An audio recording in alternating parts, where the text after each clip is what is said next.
Right, we should be live. Let's see. I can see it, but maybe. Oh, there we go. Yeah, I think we are. Are we live? Yeah, but it's like all black screens. I mean, I guess it's what you want to see, Hmm. right? Like, Nope, look, I don't know if you can nope. It's look. yeah. Oh, yeah, Now we there we go. should be there, right? Yes. All right. Yeah, yeah, Rishabh, I think you should tweet that we're live. Sure. yeah. Yeah, I think we can go, right? Mm-hmm. Yes, we can.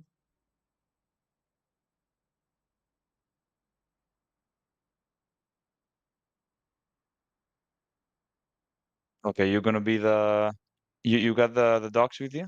Yep, I do. I don't know why it keeps happening. Like I see, yeah, the like our faces blacking out. Yeah, it just happened twice. It should be fixed now. Yeah, perfect. So I think you can go with like with the docs, talk about Yeah, whatever you let wanna. Rishabh tweet the thing and let some people join first, and then we shall get into it, I Uh-huh. guess. Right? Yeah. Uh, yeah, I'm just thinking because you're like we're gonna have to cut the it after. I don't know how you do it, but Yeah. It's possible. Yes. mm, So we have two people on live chat. So I guess we should probably me just, and Rishabh. yeah, and me too. Right. And all right. So this is a new segment, guys. It's called Friday Buzz, and on Fridays we go live, the Barca Buzz team. I am Shagnik, and I used to be here a while back, so probably none of you remember me. And with me, I have our lead admin, Rishav, and TJ Football, whose name is Tal, who will be That's right. uh, the guest of this podcast, the chief guest. And today we're going to talk about the current affairs of Barcelona and the upcoming news, the injury crisis, and whatnot. So, since we have some people watching us, let's begin. So, something that all of us need to understand before we address the future is the current form of the team, the momentum after the international break, right? We're first in the La Liga, sixth in the UCL. And so, who's going to start? Tal, go ahead. What do you think about our current form? Yeah, I think it's actually I feel like we've forgotten, because we haven't played in what 2 weeks, so that's a long time. But we did lose, I guess, the last match against the Real Sociedad, right? So we lost to 1-0 in the Anoeta. But I think the team is in. I don't know if I want to say great form because obviously we haven't played in 2 weeks. But looking at our last matches, so we've got like before this loss, we had the 5-2 win against Red Star Belgrade, and then obviously the win the derby, the 3-1, and Bayern and Real Madrid, which we both beat. So I think the team is doing well at the moment. Like obviously the loss 1-0 to Real Sociedad wasn't great. I think they did dominate, and we did talk about it in the podcast as well that maybe we should have received the goal of Lewandowski. Like we've Correct. forgotten Yeah. now because it's been 2 weeks, but Yep. this was an outrageous call for me. But I think the team is in good form. I think in the league, it's just about being solid, right? Like let's be honest. In the Consistency, end, right? you Yeah. just yeah, that's it. Because the league is not like the Champions League, right? Like in the Champions League, you've got the best teams in Europe. In the league, it's mainly Real Madrid and Atletico Madrid, so you just need to be solid. But in the UCL, we are sixth, which is not bad in the new format, but we do want to keep winning. And Brest is not going to be, and it's decided by the way, like they're fourth. It's actually unbelievable that Brest are higher than us and higher than Yeah. many teams. So Yeah. I think the team's in great form. Yeah, I'm hoping for another win tomorrow, even though it's going to be hard. But we're going to talk Yep. about it Yep. later on. Brest do have a match in 20 minutes against Monaco. It's an away game for them, and they cannot afford to field their second best lineup, so they're gonna have to go with their best players because it's a do or die game for them in the Liga. And it's good for us because the more they field their top-notch players, the more fatigued they will be. And what do you think is gonna be the easiness of the match in the UCL against Brest? So I think obviously I haven't seen Brest as much this season because I don't watch the League One as much, but Liga, you right? do see them in the UCL. And it's actually surprising that, no, I think I mean, it's definitely the first time that Brest are in the Champions League in their history. I think it's also the first time they even compete in Europe. So this is a bit like Girona this season, again, it's Right, their right, first right, season in right. Europe. So I think it's actually surprising. Like they're fourth. Actually, this whole table, right? If you look at this new format, which I think Yeah. is working well, by the way, so far, Mm-hmm. especially for us. But if you look at this table, it's crazy. Like Liverpool is first, that's fine. But then you have players, you have teams like Real Madrid. Where are they in the table? They are 18th, and then Bayern Munich 17th, and teams like Celtic are above these two teams that we mentioned, right? Like two teams that normally dominate the Champions League, mainly Real Madrid in recent years. So I think Brest are doing great. Like, what can you say? In the league, they are like 12th, which is normal for a team that is for the first time competing in two competitions. But I think we should be careful, because last time we had this match against this French side, right, Yeah, against Monaco. Monaco. Yep. We came thinking, obviously it's not like we thought it was going to be an easy game, but maybe we were thinking, with Barca, it's fine, like we're having a good season, and then Monaco beat us, Yeah, obviously due to Barca the red does card have a of tough Frederick as time in well. away games, right? In the Champions League, even historically. So yeah, Yeah, absolutely. You think about Anfield, you think about Roma. We yep. do we do have You some think tough about time. that 4-0 Uh, loss versus PSG back in the day, which led to the classic remontada. Absolutely. Yeah, it's just hard for Barcelona to win away. And Rishabh, speaking of the recent future and uh, future ongoings at the club, what about the recent news? What's the important pieces of facts that the fans should know about the club? Currently, I would say just looking forward to the matches which are upcoming because we have a lot of matches coming up in the next month or so before the end of the year, and there are some really important matches as well. Starting off, of course, with tomorrow's match against Celta Vigo. And in terms of news, of course, we are looking forward to the 125th anniversary of the club, which is next Friday on 29th. And sadly, Messi will not be part of it, seems. He had some prior commitments which he has to fulfill. And apparently, the club sent an invitation only 15 days ago, and he had already made those commitments before that. So that is the reason why he won't be part of it. And barring last minute changes, of course. And apart from that, we have a few injury issues coming up, and mainly Lamine Yamal is currently out injured.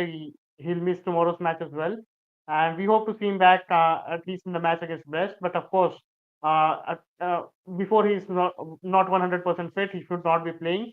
That should be the utmost priority that he attains full fitness, and after that only he should be back on the pitch. And apart from that, Ronaldo Araujo is expected to return in around 10 or 15 days. I think Hansi Flick in today's press conference he announced that Araujo will be joining group training session on Sunday, and maybe after that, another week or 10 days he'll take at most to regain that form. Not, of course, not match fitness, but that kind of fitness which will make him available for the next games. And apart from him, I think Lamine Yamal, he'll return either against Brest or in the weekend against Las Palmas. And then we've got Ferran Torres and Eric Garcia. They might return in the match against Brest. And thankfully, Robert Lewandowski is at least he's back to full fitness and he's fully expected to be available and even start against Celta Vigo tomorrow. Apart from that, I don't think anything much is going around at the club.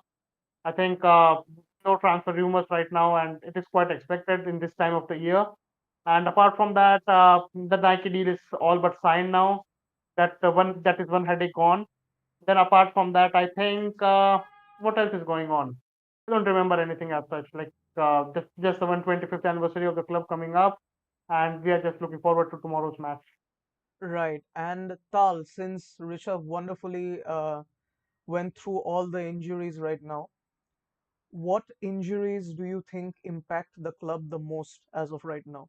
Keep in mind the lack of rotation players or quality rotation players in some positions, such as left back, right? So, keeping those things in mind, what do you think affects the club the most right now? So I personally think that, and we've talked about it in the podcast as well, that for me we don't have enough substitutions in attack. Because if we look at the forwards, we've got Robert Lewandowski, who is going to be 37 in August. We've got Rafinha, who's obviously performing great, but who knows? Rafinha presses all the time. If one day he gets injured, which is possible, he's a football player who plays two games every week, so that's possible. I don't know what we're gonna do. Ferran Torres is injured, Ansu Fati is injured, and right now Lamine Yamal is injured, so that leaves us with Robert Lewandowski, Rafinha, and Pau Victor. Obviously, maybe we're just gonna see Olmo playing as a forward, right? But I think it's the easy choice because he's also one of our best players. But Lamine Yamal is obviously something that we're going to be missing. And this season we've had two matches in which he didn't play. I mean, in one of them he did against Osasuna, right? Didn't start, but he did come on as a substitution and he scored this match. And we lost both matches. So the match against Osasuna 4-2, and then the match before the international break when we lost 1-0. So I think it's the easy choice, right? Like this guy I actually asked in the podcast the other two lads if they think that we've become too dependent on him. So I'm not sure we're too dependent on him yet, but I do think that he's definitely the one we're gonna be missing tomorrow because you just don't get this kind of Yeah, creation yeah, for and sure. also space for Rafinha because everyone comes to cover Lamine Yamal and we're not gonna Correct. have him. And I think it can hurt us tomorrow. Yeah, and by the way, guys, we do have some viewers, so I'm talking to the viewers. I would like to know about your input as well. Who do you guys think the club will suffer for the most being injured? All right, Traush Ismail says one of the problems also that the B teams have no attackers, all of them are injured. Now, I'm not a B team expert, but Rishabh does have some idea. So, Rishabh, confirm or deny about this? What do you think? I These, do think the two most important forwards, would say, from Barca Athletic, Tony Fernandez as well as Danny Rodriguez, both of them are out injured right now. And that is also right, hampering because I think Tony was someone who really impressed Hansi Flick during the preseason. He even took some important penalties. I remember it was if it was against Manchester City maybe, and even another match maybe it was against AC Milan. I'm forgetting that one. But it did seem that Hansi Flick was quite impressed by him. But of course, he's very young to be playing week in week out. I mean, everyone can't be compared to Lamine Yamal, right? And to Pau Grabasi. They're right, exceptional.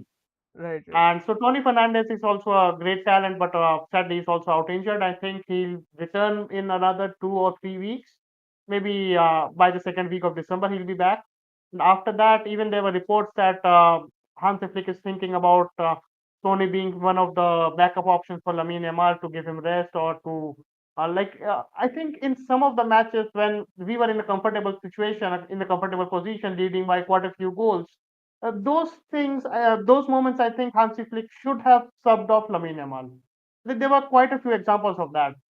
When we were leading by 2 or 3 goals, and Lamine Yamal still played like almost the entire games in those games, and that is something I think Flick should be looking into. And apart from that, yeah, as I said, Danny Rodriguez, another right wing option, he's also out injured at the moment. So yeah, Barca Athletics form is really bad at the moment, and Yep, sadly they yep, can't yep. supply players to the first team as well right now.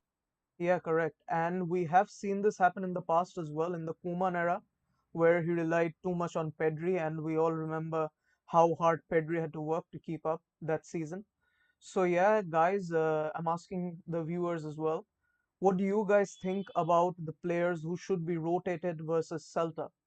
Because rotation is very important because then we have the Champions League match versus Brest, who are not a team we should take lightly because they did draw versus Leverkusen, and the new Champions League format is in such a way that small clubs are also managing to score a high rank in the points table. So yes, let me know your thoughts in the live chat below. And let's move on to the next topic, the match preview versus Celta Vigo, right? So we're going to talk about statistics, past matches between Barca and Celta, importance of this match, especially because it's the first match after the international break, right? So, Tal, why don't you go ahead, share some important pieces of facts about the matchup? Yeah, so I think it's no secret that Balaidos it's not an easy match, especially for us, and especially when Iago Aspas is playing, because this guy, I think he has how many 11 goals, something like this. He has against us, Yeah, Iago yeah, Aspas, yeah. which is He's got the most goals out of the active players in La Liga against us. So this is an amazing stat. And I think we also all remember in 2021 when I think Sergi Barjuan was in charge after Koeman was fired, and we were leading 3-0 at halftime with Ansu scoring. We were just we were dreaming in this match, and then Ansu got injured, and then they actually drew with in the 90th minute, right, with Thiago Aspas. So it's never an easy time in Balaidos. The last time we did beat them 2-1, I think it was with the Lewandowski brace with a penalty in the 97th minute. So it's not going to be an easy match because Yeah, it we never did, is right. in it's never going to be an easy match, right? In Balaidos, but they are coming 11th in in this term. Like they've got 5 wins, 2 draws, and 6 losses, which obviously is not a great record for Celta Vigo. I mean, it is quite like if they finish 11th, I think that they're definitely going to say it's a good season. But I mean, objectively, it's not a great record when you're playing against Barca, but it's Correct. not Yeah, just the yeah. record, like it's the Clasico is a different game, so it's not the same. Obviously, it's not the same level of the game, but it is going to be a very tough match in Balaidos, without a doubt. Yeah, exactly. And if you look at the head-to-head of the last few matches in Barca, of Celta versus Barca, you're gonna see that the goal margins are always just one or two, right? And last time Barca faced off Celta Vigo away, we did win 2-1, but it was after a penalty in the 90 plus 7th minute by Lewandowski, as Tal mentioned. So, yes, it's not an opponent we should take lightly. It might be a very, very tough match, especially because it's an away game. And I always say that in away games, anything can happen, right? Because the home environment isn't there. And even at home, Barcelona, when they faced Celta Vigo last time, they only won 3-2. All right, just a one goal margin. Lewandowski had scored a brace, and the winning goal came at the 89th minute by Joao Cancelo, right? What a And match, by the way. This was yeah, yeah, this yeah, was an yeah. amazing match. Yep, yep, it was. Well, not necessarily, yeah, a stress-free match. It was a very stressful match, but yes, the quality of football Yeah. was amazing. And something I want to point out is that this season, at home, Celta Vigo have played 7 games. They've won only 4, drawn 1, and lost 2. So there is hope. Obviously, Barca are the clear favorites heading into this, but we can't rule off any possibilities because there's rotation, there's this, there's that, and in away games, anything can happen. So, Rishabh, what is your input about this? So honestly, looking forward to tomorrow's match, and traveling to Balaidos is never easy. As Tal already said, Iago Aspas, he turns into prime Messi against us. He always attempts to score against us, and there is an interesting statistic which I read in the morning today that Ter Stegen has never kept a clean sheet away at Balaidos. And in the last 9 seasons, since 2016, that is when Claudio Bravo left the club, since 2015. I mean, that was the last time when Claudio Bravo was the goalkeeper away at Balaidos. Since then, only one goalkeeper has managed a clean sheet away at Balaidos, and that was Neto. And it was Wow, in a 3-0 win under Ronald yeah, yeah, Koeman, yeah. And that's an neither insane Ter statistic. Stegen nor Jesper Cillessen, neither of them managed to keep a clean sheet. And now Iñaki Peña will be playing there tomorrow for the first time, and we'll see Yeah, what he can do, whether he can join Neto in that list or not. And yep. apart from that, yeah, I'm looking forward to seeing the likes of Marcos Alonso, Oscar Mingueza. Then I think Yeah, even Elias Oscar Moriba is Mingueza, part of you guys remember him, right, Chet? So he used to play for us. He was our Mr. Dependable during the Koeman era, out of compulsion, obviously, not by choice, but yeah. Scored So in El Clasico, eh? yeah, In yeah, yeah, yeah. it wasn't actually the Bernabeu because it was in rebuild, but Yep. yeah, he did score in an away match in El Clasico. Yeah, speaking Crazy. of which, we had an amazing kit that season. Do you remember the Blaugrana kit? the It black had one. yellow stripes. No, no, I'm talking Oh, about the that one, yellow yeah. stripes as well. Right? Yeah, It was yeah. It amazing. was a special edition kit only used for El Clasico Yeah, that season. yeah, yeah, yeah, yeah. But Yeah. that El I think we Clasico, only wore Messi was against. freezing. Yeah, yeah, yeah. I think we only wore it against Real Madrid and at home against yeah, yeah, Atleti. yeah. Yes, we did. Yeah, exactly. Yeah, but it doesn't really have the best memories associated with it because the clip that comes to mind is Messi shivering in the cold, wearing that kit in the rain. Do you guys remember? Well, at Yeah, least Yeah, yeah. we I This did remember. guy I because we was had remember the Messi money. freezing. hitting the post directly from a corner in that Yeah, yeah, game. yeah, yeah, yeah. We Yeah, yeah. played Me too. I we was gonna played say that. amazing. Courtois actually saved Madrid that night. That's actually what And happened. also Oblak, yeah, no Black when we played against Atletico Yep. Madrid with the same shirt, and then he did Yeah, this yeah. slalom, right? And then he actually Yeah, saved it yeah. in the end. This was crazy. I Yeah, think it yeah. was like 1-1 or nil-nil. I can't remember, but No, it it was a was draw. nil Yeah, nil. Yeah, nil-nil. yeah. Yeah. Hmm. Yeah, and by the way, guys, Traush Ismail says, I just hope Pau Vitor starts ahead of Fermin Lopez. Well, first of all, I think both of them play in a different kind of role. But Rishabh, what are your thoughts on this? I honestly believe that Famin is not suited to play on the wings, and that is something which Yeah, yeah, we already definitely. noticed in the match against Real Sociedad as well. Like simply, I think in tomorrow's game it has to be either Olmo or Famin Lopez. And if Olmo is starting along with Famin Lopez, it has to be maybe Olmo on the left wing as false left winger, which we saw so often against under Javi, Yep. and something like that. And definitely, I believe Rafinha will start on the right hand side and Lewandowski so as the centre forward. But two positions are up for grabs as well. Maybe Flick will select both Fermin and Olmo, and if either one of them plays, then I'll believe that it will be a 4-3-3 more like it. And maybe we can go for something like I think Casado and Frankie De Jong, and along with Petri, midfield trio, and then maybe Olmo, Rafinha, and Lewandowski. Yeah, that's a solid shout. But what do you think about Ismail's opinion that Pau Vitor should start ahead of Fermin Lopez? Yeah, if we are going down the route that only two of Casado, De Jong, and Pedri is playing, only two of them, and Dani Olmo is playing further up, higher up the pitch, then I definitely believe that if we are looking for a left winger, then definitely it has to be Pau Victor ahead of Fermin Lopez. Yeah, same. And Tal, what do you think? Do you agree? Yeah, I think it's a hard one to be honest. I think if I were Flick in this match, I'd probably start with Olmo on the left, which is obviously not his natural position, but I do think I'm not sure Pau Victor is ready to start yet, and let's not forget it's like we just mentioned, right? Like this is not going to be an easy match, so it's Yep. not like I don't know a Cadiz at home where you can just try a few things. It is Celta Vigo in the Balaídos, so I would personally just start with Dani Olmo, but I think I wouldn't be angry. Let's put it this way: if he's going to start, I'm talking about Pau Victor, obviously. I think it's his best chance because obviously he hasn't had many chances because how can he play when you've got Lewandowski, Rafinha, and Yeah, Lamine yeah. Yamal playing so well? So I think this is going to be probably his only chance Right. in the upcoming weeks if hopefully everyone stays fit because Lamine Yamal is probably gonna get back soon, hopefully. So I think I wouldn't be angry if Pau Victor starts, but I would personally start with Olmo, and I think it's also a good chance for Gavi to get some playing time because this guy's only been coming on. He's Yeah, really and not he's been been asking playing. for more time as well, right? Is what? Sorry. He's been asking for a lot more time, right? He's said this publicly, I think. Yeah, I saw a report. I'm not sure about this actually. I'm not sure Yeah, if it's actually like I don't know if he actually said it to Flick because we're not there, right? But so we can know. But if he's fit, obviously he wants to play, right? Like Gavi is always ready to play. He's always ready to fight.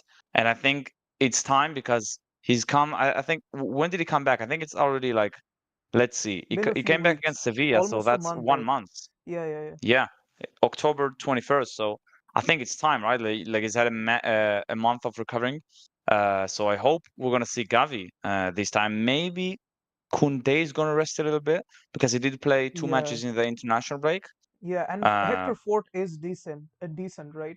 He's a good right back, I y- would say. And yeah, speaking of absolutely. Celta Mhm. Vigo, who do they have on the wings? Who'd Hector Fort be up against? Let me check So real Hector quick. Ford, let's say, yeah, if he plays on the right, yeah, that's Then their Betis. left winger, right? Yeah. So I I don't know think if I think Celta Fortmo, Vigo are playing something like a three Four four four three or two. something like that. Yeah, yeah, yeah, four. that's one 3-4-2-1. Yeah, I mean that's what the Fortmo is saying. The last match against Real Betis, he did play this way, the 3-4-2-1 with Yeah, Borja he's Iglesias he's gonna be up on top. against Iago Aspas. Actually, that's what's gonna. God help Yeah. us. I guess Yeah. it's gonna be more in the center backs because he's Yeah, gonna, yeah. it's gonna be in the half Yeah, he space. Let's does call it like play, yeah, that. yeah, more on a central role, right? Yeah, he's Yeah, not because out Iago, wide often. yeah, that's it. So I think. man, I would love to have Araujo for this match, because it's been Yeah, so long since this guy played. I think we're actually forgetting because obviously in Inigo Martinez and Cubarsí are doing a great job, right? This season they've been amazing. yep, But Araujo, man, like you're just so calm when this guy is playing. Normally, obviously, he can make mistakes, right? PSG, correct. but normally this guy is just, when he's on Vinicius, normally you're just so calm because he's gonna do the hard job.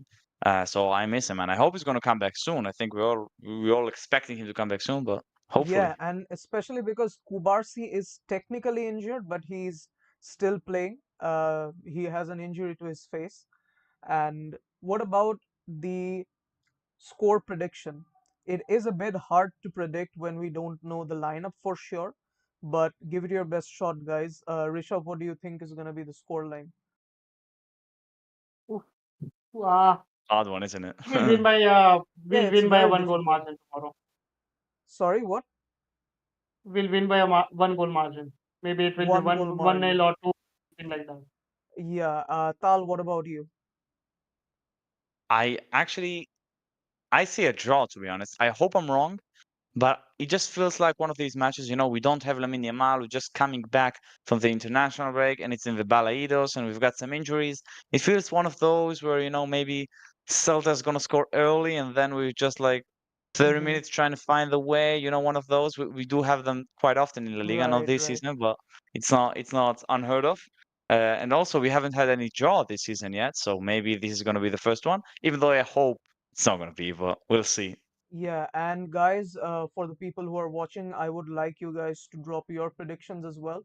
As for my own, I am gonna actually slightly disagree with both. Actually, not. It's not a disagreement. I think one of two things will happen, right? One, we win by a small margin, right? It's either gonna be a draw, right? It's gonna be a stalemate, or I think if we score one, we score repeated times. Like I've seen this happen with Barcelona a lot. Like we don't score in a match, but boom, we get one goal, and in the blink of an eye, we get two or three more. Right? This has happened many times with Barcelona and other teams. So I do think one of two things will happen. Number one, it's gonna be a draw, or if we can score one, I think we score multiple. So I am predicting a nil-nil draw or a 3-1 victory for Barcelona, and the goal scorers Of a small obviously. margin. Yeah, yeah, it's a two-goal margin. It's pretty huge when you consider the circumstances of the match, right? And as Yeah. for the goal scorers, I'm pretty sure that Rafinha will score a banger because infiltrating the defensive line of Celta Vigo is a big deal. So goals from outside the box are going to be encouraged, and obviously Lewandowski is going to get some, and hopefully Olmo creates some chances. And yeah, hoping for the best. And I don't think we're probably going to keep a clean sheet, especially if we rotate players. So I'm leaning more towards the 3-1 victory than the nil-nil draw. All right, so now we're going to move on to the interactive session. Rishav had posted a tweet on Barsabas asking the viewers about some questions they'd like addressed. So, Rishabh, why don't you go ahead and read them out? Sure. Let's begin with this. The first question is that who is the best talent in La Masia right now? No It idea. comes from Arson would be an expert about this. yeah. I really wish he was here now. Yeah, This he comes should. It's from always good to have someone. Arson. Yeah, yeah.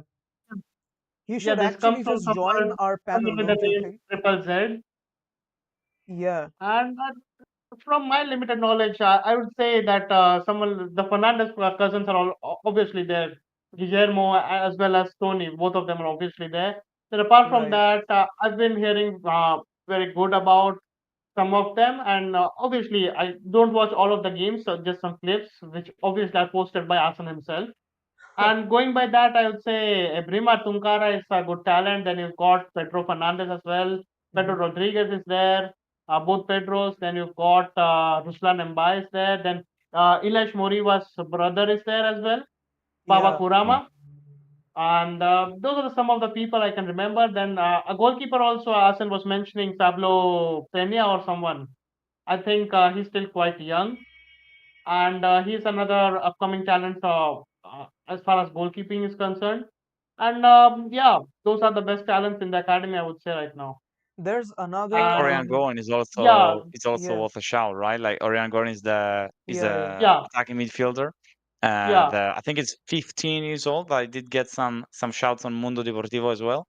And so hopefully this guy is going to they say, obviously we don't watch these guys week in, week out, but they say he's really like this Barca type of midfielder, the attacking midfielder.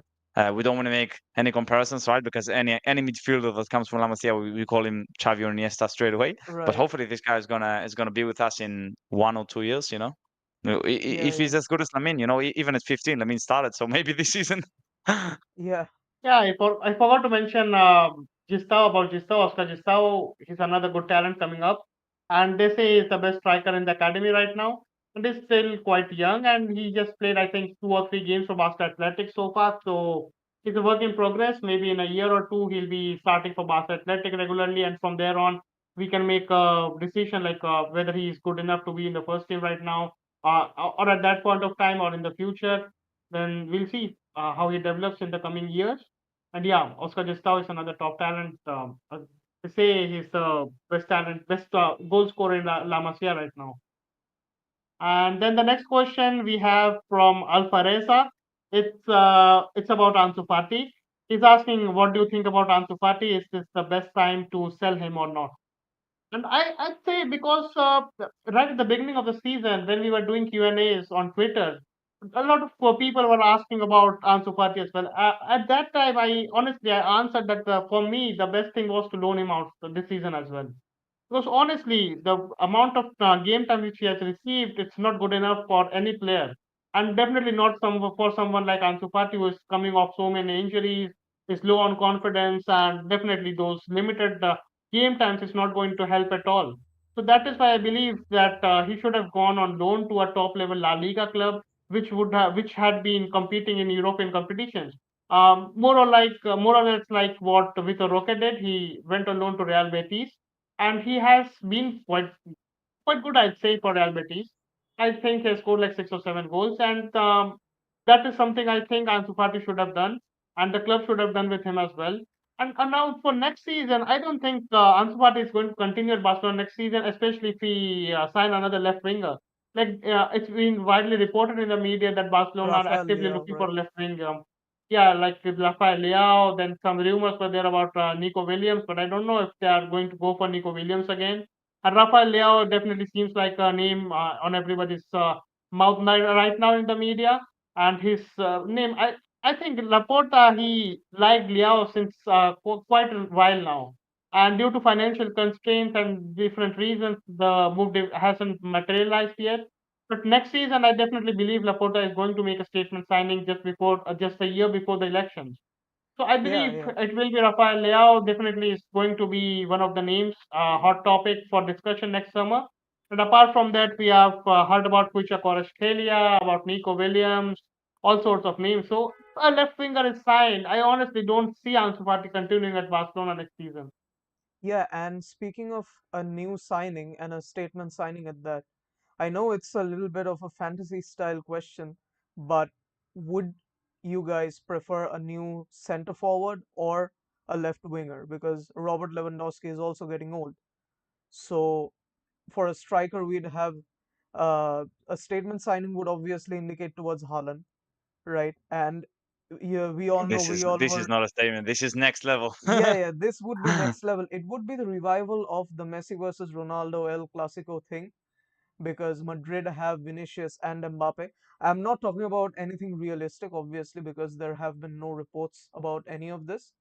But yeah, if Pep leaves Manchester City, there is a decent chance Haaland will look to leave a City as Well, Pep well. Guardiola is definitely not leaving because just yesterday or even today he Yeah, signed a yeah, new contract at Manchester City. yeah, Yeah, yeah. one more That's year, right? sure. Yep, yep. One more year. So yeah, even then, if Haaland leaves City, Barca could probably be a destination. But I'm gonna ask you two, what would you prefer, a new left winger or a new center forward?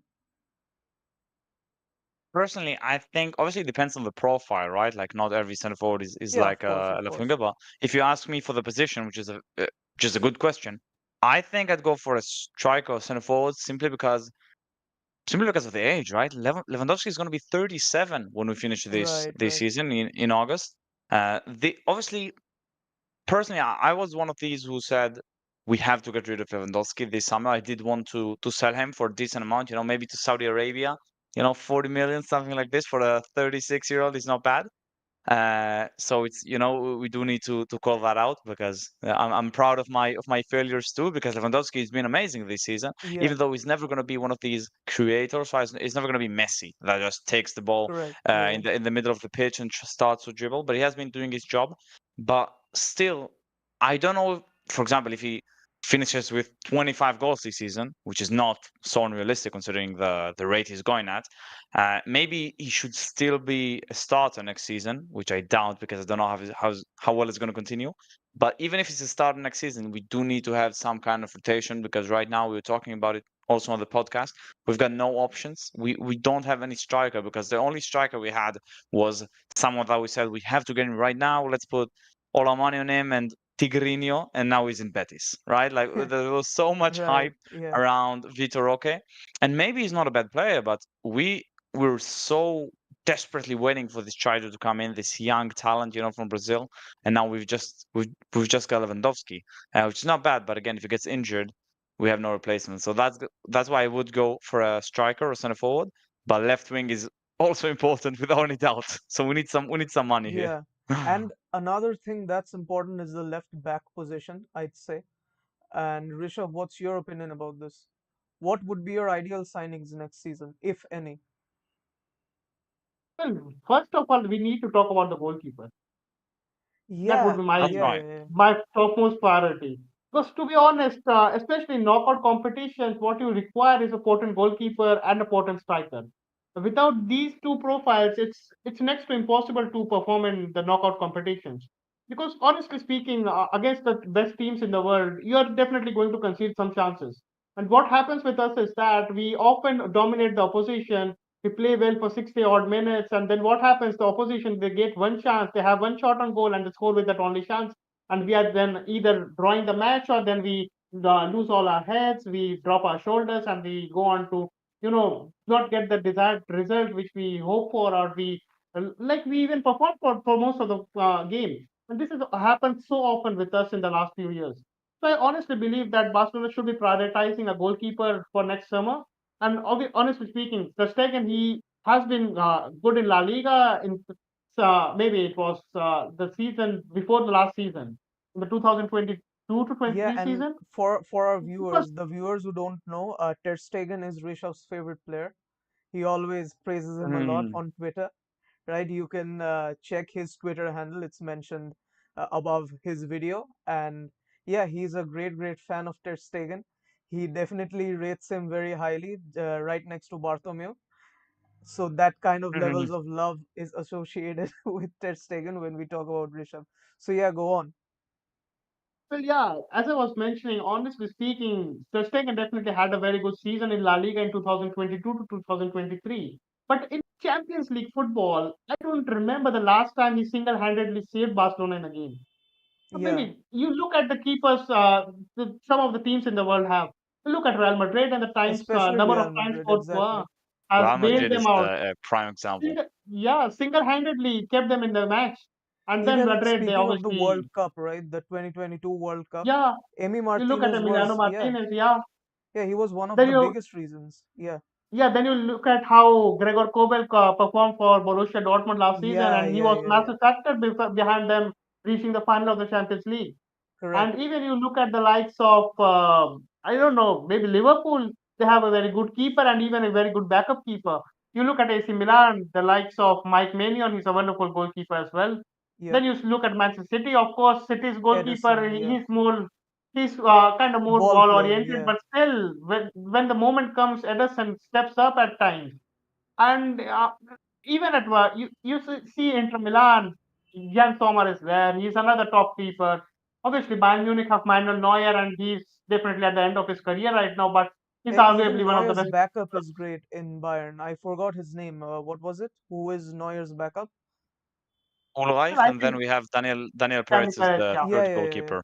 Yeah, yeah. They're Yeah, also pretty obviously, solid. Yeah, yeah, Manuel Neuer is obviously in the twilight years of his career right now, but he is arguably one of the best goalkeepers in the world. Maybe, yeah, obviously his time is he has moved on, but he is not as good now as he used to be. But hmm, still, he is Manuel Neuer, correct. and obviously, I think Barcelona do need to look at the goalkeeping position, And if you look and at teams, big teams who don't have solid goalkeepers, such as Juventus, right? They have Perin and Di Gregorio. None of them is the permanent starter. They switch very often, and you can see just how inconsistent they are, both in the domestic league and in Europe, right? They concede very easy chances because nobody is the starting keeper and nobody's too strong. And speaking of this, is Peña good enough for Barcelona according to you? And as a backup, as a main guy, and who would you want in Barcelona next season as a goalie? Who would For be me, their I'm number just one keeper? Yeah, go ahead.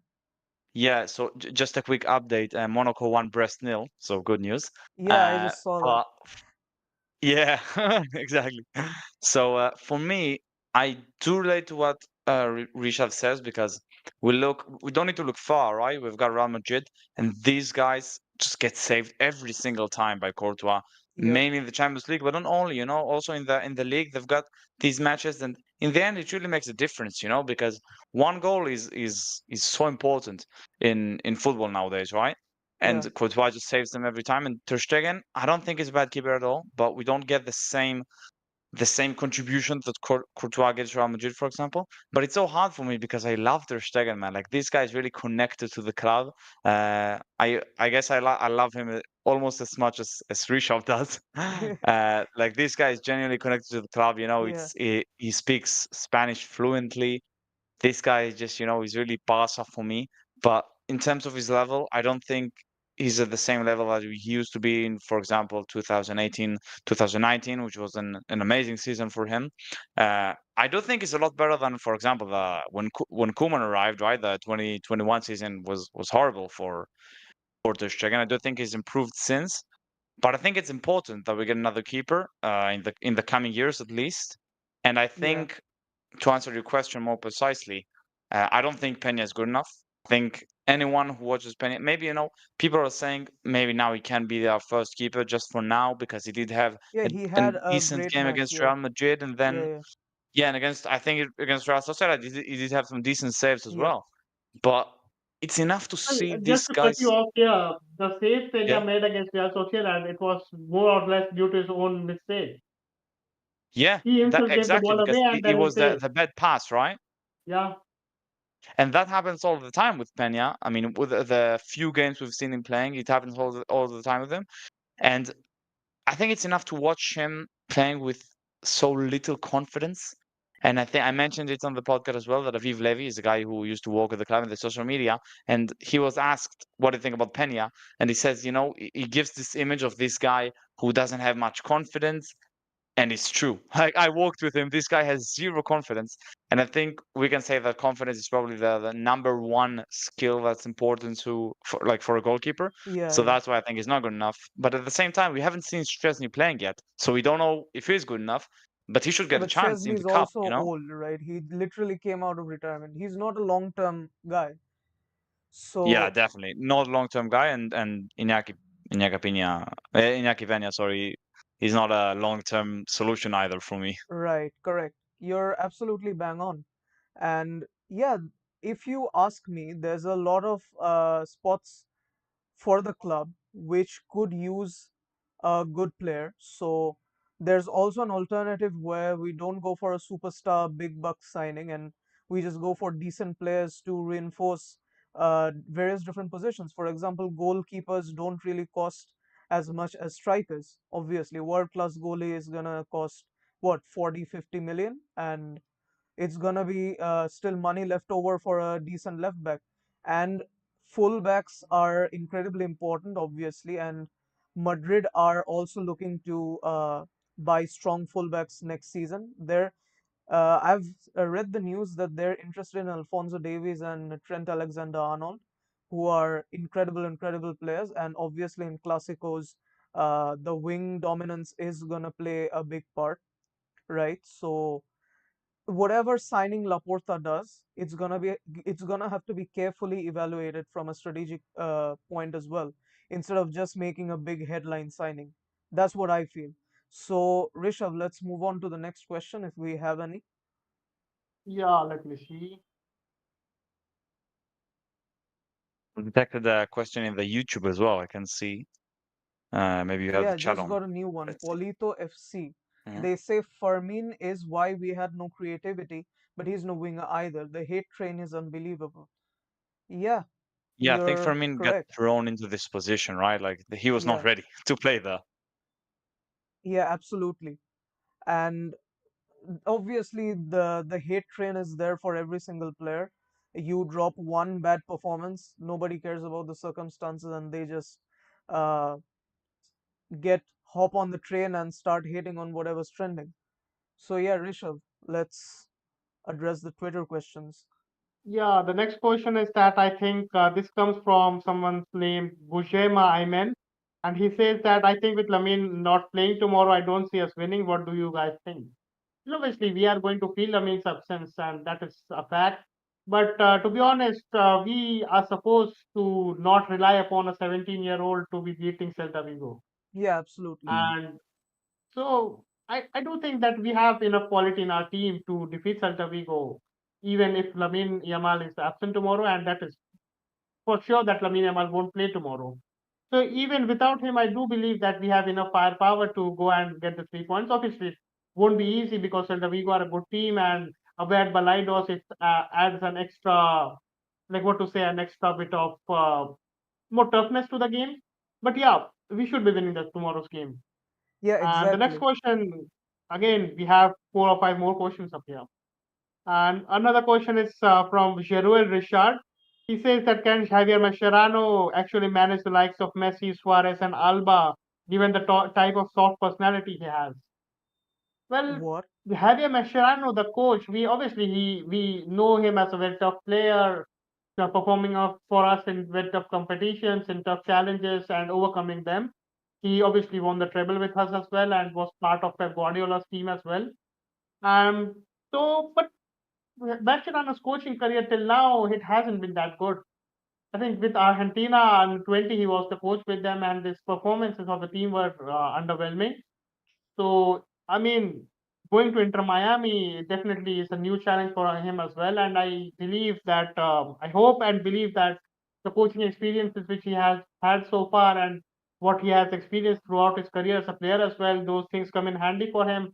And that he can change things around for his own career and take Inter Miami to good levels, to even higher great heights as well. And we obviously always wish the best to our legends, Of course. whether it is This Mascherano is or actually Messi, news to Suarez, me. I didn't Busquets, know that anyone. Yeah, Mascherano is going to Inter Miami to become a coach. yeah, he's replacing another ex-Barcelona manager there in Tata Martino. Yeah, yeah, yeah. Also, we have a question on YouTube. Khalid asks, are there any updates about Ibrahim Diarra?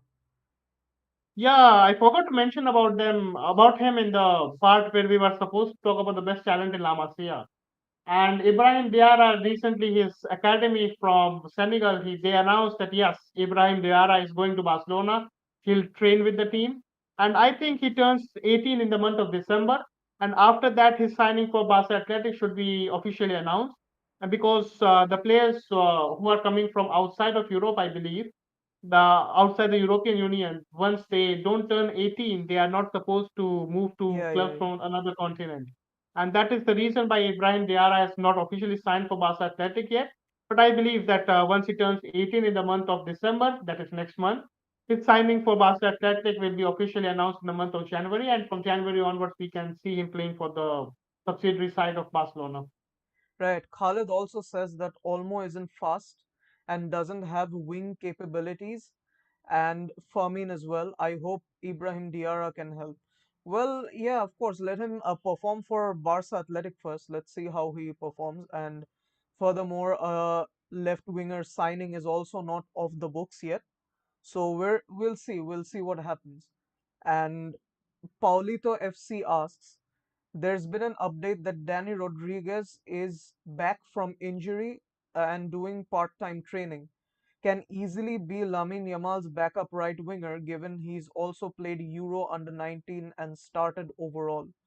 Thoughts, Tal? I can't believe that we've come to this point where we need a replacement for a 17-year-old. That how old is he? I think he's 17 too, right? He's Yeah, That older is than us, I 17. crazy. believe. I think we're only going to know once he plays, because until you see a player, it's nice and everything to see a player doing really well in the under 19s, in the under 17s, in all these categories. But until it gets to this category of actually playing in the first team, you don't really know if he's ready yet. So I think it's a question of like everything, right? For example, Lamine, his first game was against Betis. It didn't start, he just got a few minutes. So I think that's how we let these players get prepared for the first team career. Just let them play. Let them play. And now is actually not a bad time because we don't have many attackers, but at the same time, we can't afford to lose anything. If you know what I Yeah, mean. of course. Rishabh, what's your opinion on this? On Danny Rodriguez. Yeah, Yeah, Danny Rodriguez, he definitely can be a backup for Lamine Yamal. He definitely has that talent. But yeah, Danny Rodriguez, he has himself been suffering from some injury issues recently, sadly. And today he returned to be doing a part of the training session with the group. But still take some time, I believe, to return to full fitness. I mean, he just did a part of the training session with the group today. So once he doesn't complete a full session, after that he'll require another 3 or 4 more sessions to be back at full fitness to be available for a match. So I don't think that Danny Rodriguez will be available for Barca Athletics match this weekend. Maybe by next weekend he'll be fully fit. So that is when he can return. And after that, we'll see if he performs well for Barca Athletic, then he definitely will be called up to the first team by Hansi Flick. And from then on, we can see if he's ready to make the debut. I mean, obviously, Lamine Yamal definitely needs some rest, and hopefully, some of the other young players who are coming up from the Barca Athletic, the academy, they can perform and give him some much needed rest. right. And Khalid also asks, how far are we from the 1:1 rule? Oof. I believe That's that the after $1 million question. yeah, from what It's me and Asim Victoria's Secret. calculated, what me and Asim calculated, like it was before the Nike deal, of course.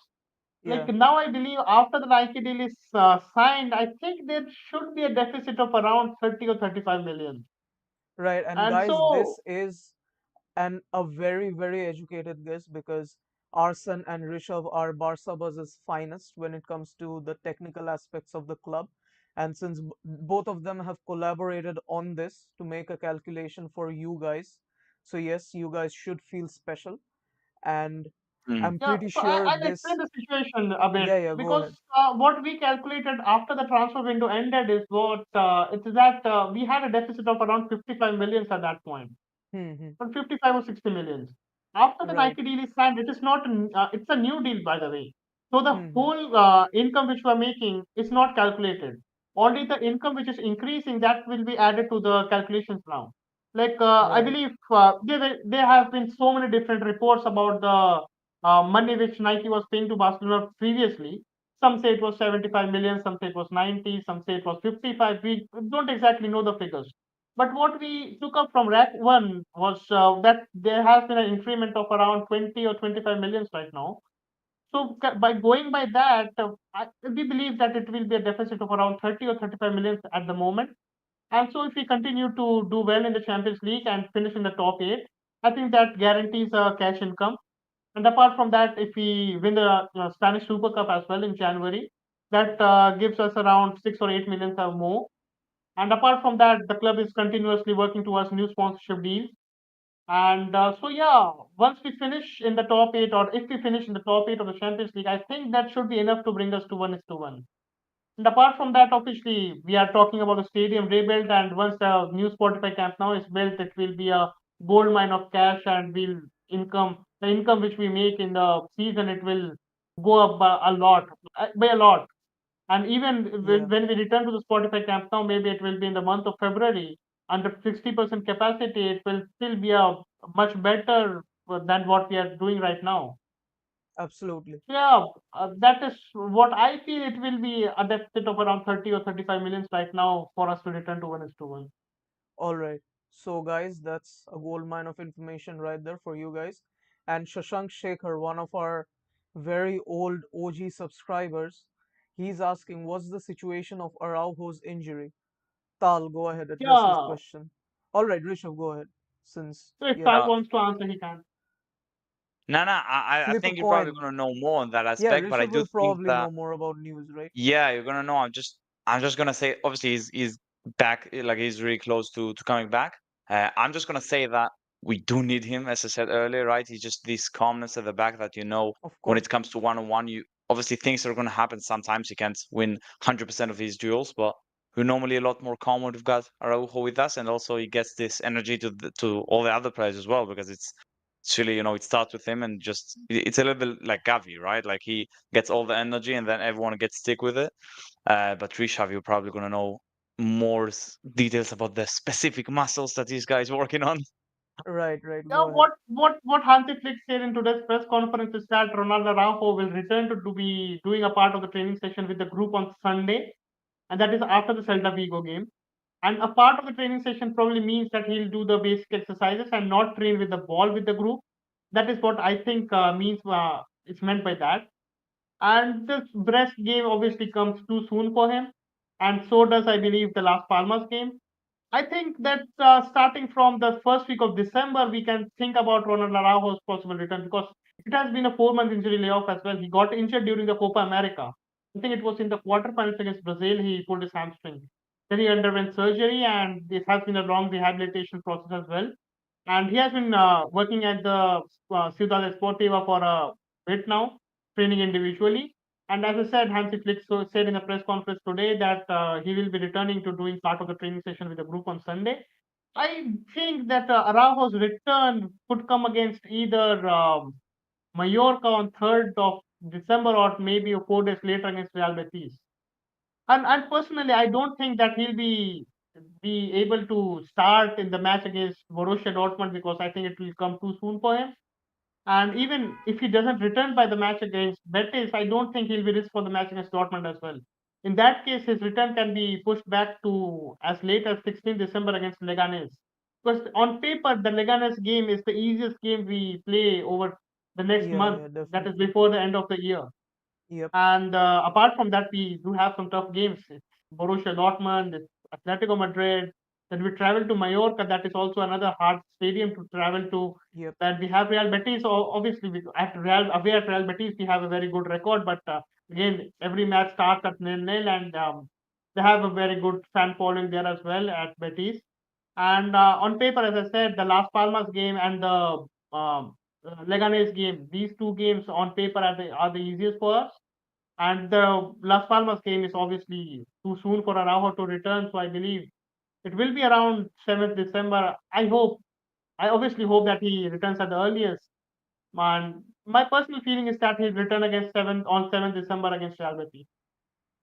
I think it's also right. probably gonna be subbed in at the start, right? Because, for example, Hansi Flick likes to sub off Kubarsi so that he gets some rest because he plays all the time. So maybe we're gonna see Kubarsi coming off in like the 80th minute, for example, maybe against Mallorca, like you said, and then maybe against Dortmund or Leganes is gonna get his start. Obviously, it also depends, right? Like it really depends on his recovery and how well he trains. Actually, maybe because I think Araujo has this tendency to sometimes get back earlier than expected, unlike many players that like for example Frankie De Jong, we say 1 month and then we don't see him for 2.5 years. So hopefully this guy is gonna come back earlier than expected Yeah, because yeah, we do need him. definitely. And hopefully, what's more important is that there's no rebound injury because taking it slow and steady is very, very important in football. Because very recently, we even saw what happened with Neymar, right? So, moving on to the next question. Yeah, How do you see Vitor's performance? Good enough to return next season? All right, I think he means Vitor Roque, right? Yeah. Funnily yeah. enough, the last match he played was against Celta Vigo away, and he did score a goal in the 40th minute. And It was a Betis, decent goal if I remember correctly. Yeah. yeah, yeah, yeah, it was a pretty good goal, and Betis did end up drawing 2-2 with Celta Vigo. And as far as his performance is concerned, it has been decent from what I've heard. Obviously, I haven't watched every single match of Real Betis, right? And given the minutes that he plays, I think he does have a pretty good record, especially because Real Betis isn't the strongest team to have the support of. He did score a brace in 18 minutes in the Copa del Rey against a farmer club, right? CD Jabora. Mhm. And against Atletico Madrid, obviously he couldn't score. The entire team didn't score, right? Versus Osasuna, he played 45 minutes. He scored a goal. So I say he's a pretty good player. But as far as Barcelona standards are concerned, I think it. I cannot say anything for sure unless he comes back and actually plays a few games for us. But Tal, what is your opinion about Vitor's quality for Barcelona and his potential? So yeah, I think it does have some potential because he did have this run before getting suspended. If you guys can remember, I think he got the second yellow card for a foul he didn't make. If I remember correctly, I can't remember who he was against last season. And like this was coming after two nice goals that he had for us. So we had this Vitor Roque hype, when someone starts scoring for Barcelona, and we all say he's the new Messi. So we did have this hype chain. So at this time, I thought this guy can actually have a good run here because once, if you're a striker and you start scoring goals, sometimes you just never stop. And I Correct. thought that could have happened with Vitor Roque, but obviously it did stop because he also got suspended and then he hadn't played for a while. But genuinely, I saw a few games of Vitor Roque last season when he played with us, and I thought, who is this guy? Like, did we actually pay? I think it was Yeah, 31 yeah, without bonuses, right? 31 million before the bonuses for this guy who I genuinely saw him. And sometimes it happens to me, because when these guys come from Brazil, we can watch them. It's all nice, but it's not the same until they play in our team in our liga. Uh, so I watched him and I said, this is not someone that's going to be playing for us. Like his dribbling, his first touches, I did not like them at all. But I think he's young. What is he? I think he's 19 now, so he's got time. If he keeps scoring at Real Betis, I think he's enjoying that as well. We've seen some interviews for the media there saying that he was suffering at Barca. And it was really hard for him, and obviously expectation at Barca. We know how tough they are sometimes.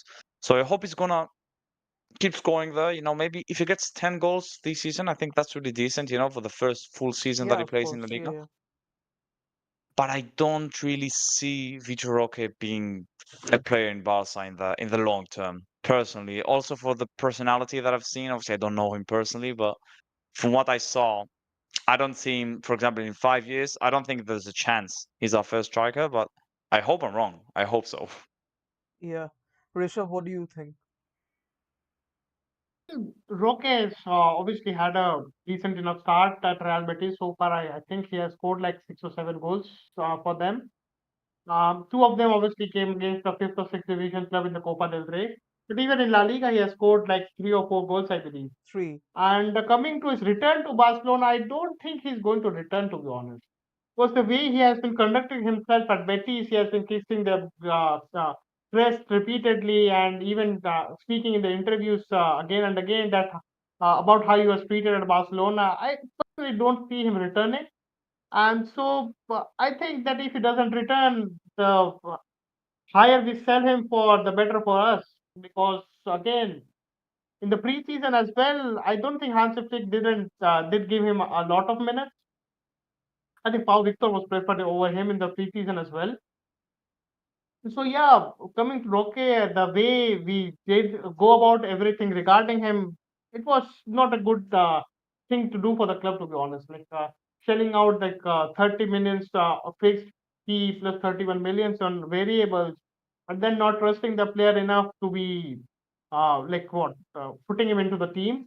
And that was not something which the club, like the club should definitely learn their lesson from that, Yeah, everything how definitely. they conducted regarding the transfer. And in that situation, shelling out that money was definitely not worth it. And that is, I think the club also feels the same. And I think Rock is still young. He can develop into one of the best forwards in the sport of history because he has definitely has that goal scoring instincts. But as Sal mentioned, he definitely has some shortcomings in his game as well. And one of them is the touches which he has on the ball. And in La Liga, if you have one or two bad touches, you are definitely going to be outnumbered by your opposition and the ball will be taken away from you. And that Absolutely. definitely is happening. What we saw happening regarding Roque while he was playing for us, and even Roque missed quite a lot of chances for us in the opening few games as well. Like I remember, it was his debut away at Las Palmas. He had one or two really good opportunities to score his first goal in the first game for in the first appearance he had for the club itself, but he missed those chances. And even I think it was in the Copa del Rey, maybe we traveled to a lower division club. Even in that game, he missed some chances, and Correct. it took him quite a while to score his first goal for the club. And right after he scored his second goal, I think it was away at Alaves, he was sent off. And it was for no reason, honestly. He was sent off. And after that, Xavi never really trusted him. And like Tal already said, I mean, after that, whatever happened with him, he never got so much enough chances for us. And then like I said, he didn't get enough shots in the preseason as well. And Flick then, it seemed like Flick was preferring Pau Victor over him. And now then the best thing was obviously to go out on loan, and that is what he did. He has been doing well for Betis. And just now I hope that if he's not coming back, we can sell him for a decent amount fee because he's still young. He's scoring goals for Betis, and I hope he can attract the attention of many clubs, and we can sell him off for a good fee if he doesn't want to return. Yeah, that's definitely a solid thought process. At least we can turn a profit off of him. Shashank asks, so there's no FFP registration situation with Araujo. Is there, Rishabh? What kind of situations are there with Araujo now? I'm I not have aware of no anything. idea. But No, yeah, because I think Araujo Myself, is already registered. I think the situation is yeah, we yeah. got someone else registered for Araujo's Yes, injury. I yes, can't remember yes. who it was now. Maybe Olmo? I think Olmo, right? Yeah, I think Olmo too. Isn't that Rishabh? Isn't that no, the no, no. case? I believe it was Pau Victor who was registered instead of Ronald Araujo when he got injured. Yeah, yeah, yeah. So what about it? Almost registered in place of Christensen, I believe. Yes, yes, right. But Yeah, that's right. Yeah, but I think like from what we've seen so far, obviously it can change, but it's like once we have a player at the club, he's probably going to be registered, right? Like these guys eventually do get registered. Maybe someone's going to have to get loaned. That's actually something that we have So to consider. Maybe like the thing Eric is that Garcia. these players, the likes of Christensen and even Araujo, they will be registered, and the new ones, the likes of Pau Victor and Dani Olmo, they are currently registered only till 31st of December this year. So if they are to play for from next season on, from next year onwards, the club has to register them again because they were signed as injury replacements. That is the reason why they're talking about new sponsorship deals or the Vasa Vision, which we are still owed something like 60 millions or something. And that is actually the deficit which is causing us the trouble, entire trouble. The 60 millions for Barca Vision. If that money was paid by Libero at that time itself, we would never have been facing 1:1 issues right now in this season. And yeah, that is why the deficit is still there. And so yeah, the likes of Danny Olmo and Pavic, so they have to be registered against in the month of January again. right, I thought to register Olmo and Gavi, we used Araujo's injury. Yeah, we just addressed that bit. And Rishabh, do we have more questions on X, Twitter? Yeah, we have seen. Yeah, Hey, I just replying to realized Shashank something. again. I still have the old Twitter logo on the video. Yeah, I forgot that it's X now. No, it's good though. It's good. We're supporting the old Twitter. I Yeah, it personally looks do. way better. Yeah, it does The look thing which Yeah. I better. miss the most about the old Twitter is the emoji side. Yeah, yeah, yeah. They changed, right? Yeah, the Twitter Yeah. emojis were OG. Yeah. Yeah, replying to Shashank again, Olmo was registered instead of Christensen All and right, not in place of Araujo. And I believe Araujo's space was used to register Pau Victor. right. And Gavi's space was used of last season itself to register Vitor Roque in the month of January. All Yeah. right. So there's your answer, Shashank. Rishabh knows a lot about this, so he's probably 100% correct. So Rishabh, let's move on to questions from Yeah, X. let's see if there are more questions on X.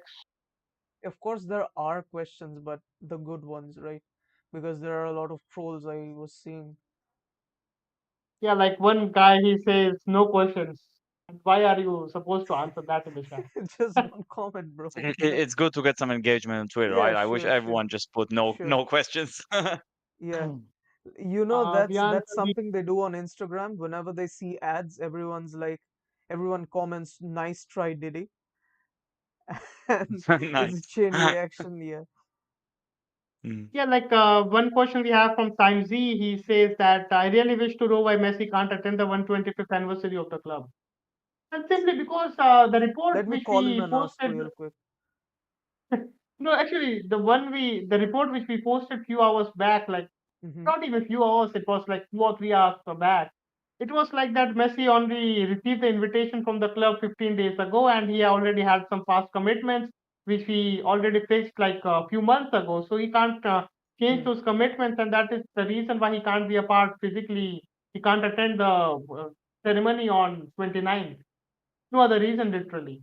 And I simply don't understand that why people go on and make so many controversies and so many, stories about these things. It's a straightforward thing, man.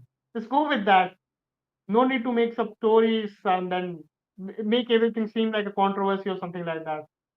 Right, Absolutely. And I Definitely right. no think reason even if you behind that. ask me 2 weeks before something, maybe are you free 2 weeks from now?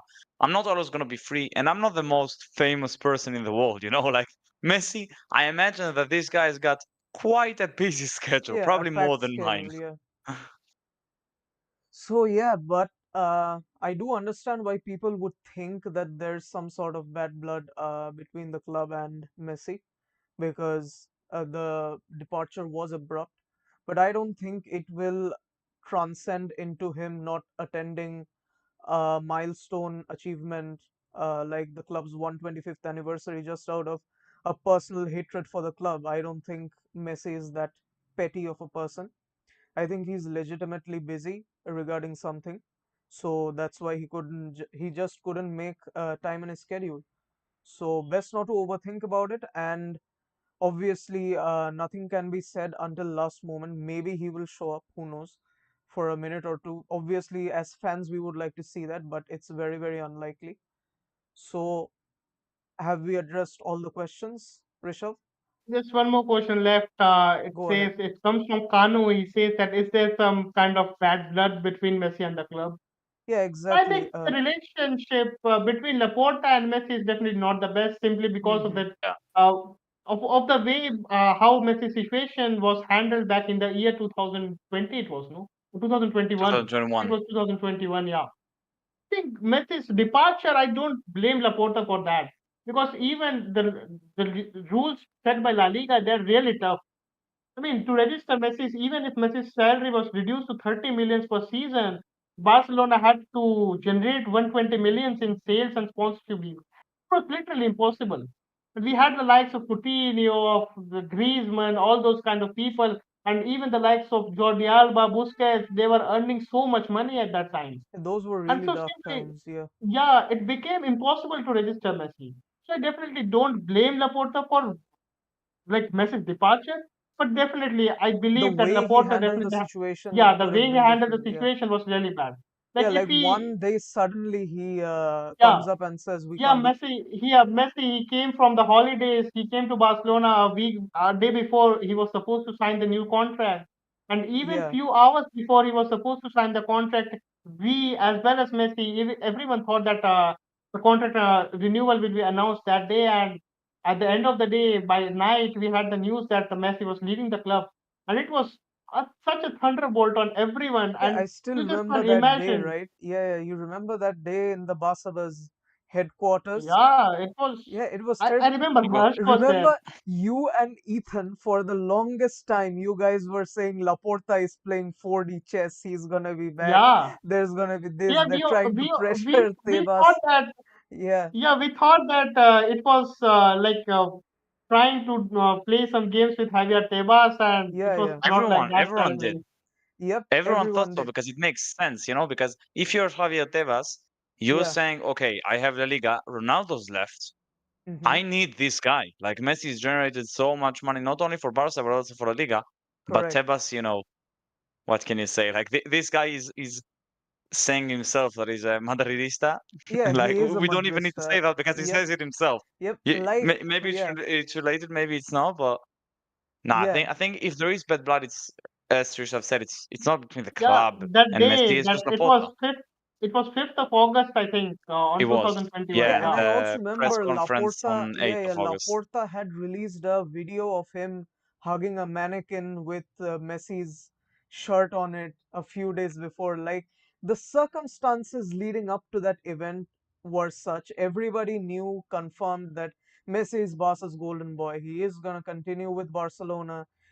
He's not leaving the club because that guy, the one of the only great players who's ever played for just one club forever in his life.